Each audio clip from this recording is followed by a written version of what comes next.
नमस्ते दोस्तों, स्वागत है आपका मेरे चैनल में। जैसा कि हम सभी जानते हैं कि आज जिउतिया व्रत है और यह व्रत कृष्ण पक्ष की आश्विन माह की अष्टमी तिथि को मनाई जाती है। यह व्रत उन माताओं को अवश्य करनी चाहिए जिनको अपनी संतान की सुख समृद्धि चाहिए होती है। यह व्रत करने से उन माताओं को बहुत ही फल मिलता है जिनकी संतानें होती हैं और उन संतानों की दीर्घ आयु होती है। अतः यह व्रत अवश्य ही हर माताओं को अपनी संतानों की दीर्घ आयु के लिए अवश्य करनी चाहिए और इस व्रत को करने से सुख समृद्धि धन वैभव यश की प्राप्ति होती है। इस व्रत से संबंधित बहुत सारी पौराणिक कथाएं हैं, तो आइए उन सभी पौराणिक कथाओं में से 5 प्रचलित कथाओं को मैं आज आपके समक्ष पेश करने जा रही हूँ। तो उन कथाओं को श्रवण करने से पहले हम सब मिलकर आइए एक साथ प्रणाम करते हैं। जीवित वाहन भगवान की जय, जिउतिया माई की जय। अब मैं आप लोगों के समक्ष दूसरी कहानी कहने जा रही हूँ। प्राचीन समय की बात है। नर्मदा नदी के तट पर 2 सहेलियां रहा करती थी, चीलो और सियारिन। दोनों में बड़ी ही घनिष्ठ मित्रता थी।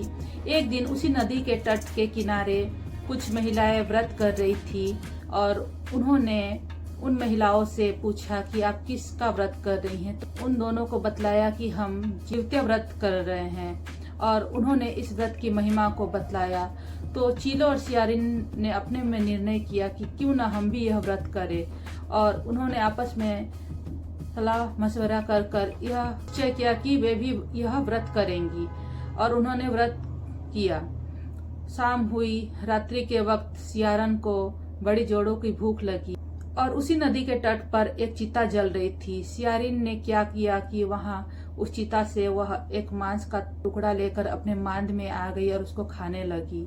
चील ने जब यह सुनी तो कहा कि सियारन बहन, क्या आवाज आ रही है? तो सियारन ने कहा कि अरे, आज मैं व्रत की हूँ ना, इसीलिए मेरे पेट में से कट कट की आवाज आ रही है।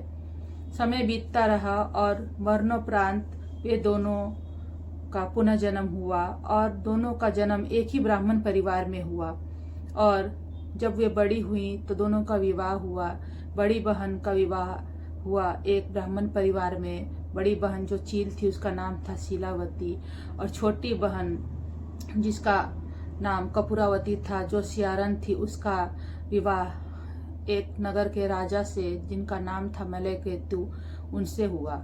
समय बीतता और कुछ समय के पश्चात बड़ी बहन शीलावती को 7 पुत्रों की प्राप्ति हुई, परंतु कपूरावती को कोई संतान नहीं हुई।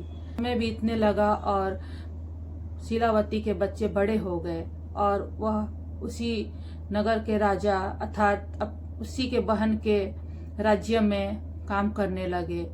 उसकी छोटी बहन जो शीलावती थी, कंचनवटी राज्य की रानी थी, उसको अपनी बड़ी बहन शीलावती के पुत्रों से बड़ी ईर्ष्या होती थी। उसने अपने राजा से कहकर अपनी बहन के पुत्रों के सर को कटवा दिया और 7 घड़ों में उसके घर में पहुंचवा दिया। परंतु भगवान जीवित वाहन की दया से उनका सर उनके धड़ से जुड़ गया और 7 पुत्र जीवित हो गए। इधर रानी अपने राज्य में इंतजार कर रही थी कि कब उसकी बहन शीलावती शोक समाचार लेकर उसके पास रोती हुई आए, परंतु ऐसा कुछ नहीं हुआ। काफी समय बीत गया तो व्याकुल होकर कपूरावती खुद ही अपनी बड़ी बहन शीलावती के घर गई और वहां उसने जब 7 पुत्रों को जीवित देखा तो वह मूर्छित होकर वहीं पर गिर पड़ी।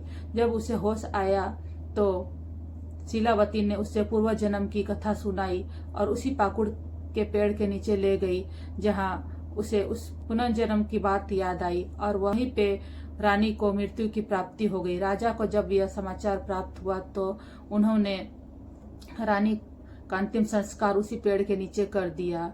हे जीवित वाहन भगवान, जैसे आपने शीलावती के पुत्र को जिंदा किया, ठीक उसी प्रकार से हर माताओं, हर बहनों के पुत्रों को, संतान को आप दीर्घायु प्रदान करें, उनको सुख समृद्धि प्रदान करें।